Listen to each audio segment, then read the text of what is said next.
মনির, ticket বিক্রির update তো জানাবেনি এবং একটু আগে আমরা একটা ব্রিফিং হতে শুনেছি স্টেশন ম্যানেজারের পক্ষ থেকে, খুব সম্ভবত তিনি কি বললেন একটু জানাবেন এবং আপডেটগুলো পৌঁছে দেবেন মনির।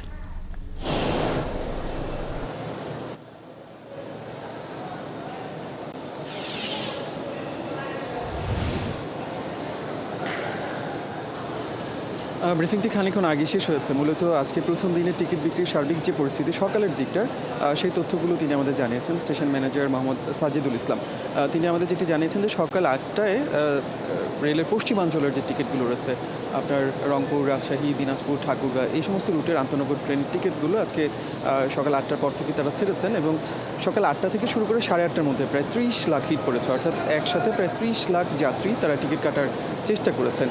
সকাল 10:30 পর্যন্ত যে তথ্য আমাদেরকে জানিয়েছেন সেই অনুযায়ী 10:30 পর্যন্ত মোট 11,000-এর কিছু বেশি টিকিট বিক্রি হয়েছে। আজকে পশ্চিমাঞ্চলের জন্য নির্ধারিত টিকিটের সংখ্যা প্রায় 17,000, যার মধ্যে সকাল 10:30 পর্যন্ত 11,000-এর কিছু বেশি টিকিট বিক্রি হয়েছে, অর্থাৎ এখন পর্যন্ত প্রায় 5,000-এর বেশি টিকিট অবিকৃত রয়ে গেছে।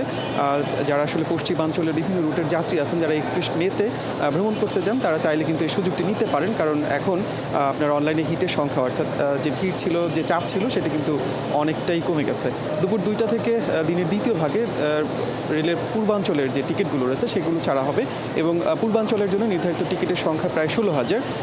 আজকে যেটি আসলে আমার কাছে মনে হচ্ছে যে যেহেতু 31 মেতে অফিস খোলা থাকবে, কারণ ঈদের ছুটি শুরু হবে 4 জুন, যে কারণে 31 মে টিকিটের চাহিদা কিন্তু অনেকটাই কম, যে কারণে পশ্চিমাঞ্চলের টিকিটের চাহিদা প্রতিবারই অনেক বেশি থাকে, কিন্তু আজকে প্রথম দিনে আমরা দেখলাম যে এখন পর্যন্ত 3 ঘন্টার বেশি সময় পেরিয়েছে, এখন পর্যন্ত অনেকগুলো টিকিট কিন্তু অবিকৃত রয়ে গেছে।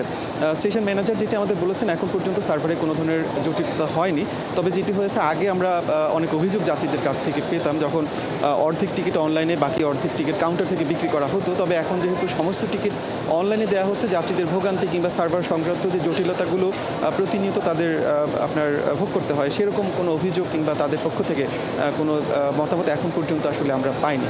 রেল কর্তৃপক্ষ পরিষ্কার করে বলছেন যে সুষ্ঠুভাবে আসলে এই টিকিট বিক্রি কাজটি তারা চালাচ্ছেন এবং তাদের প্রত্যাশার জায়গা হলো যে একেবারে শেষ দিন পর্যন্ত আপনার 7 দিন এই অগ্রিম টিকিট বিক্রি করা হবে।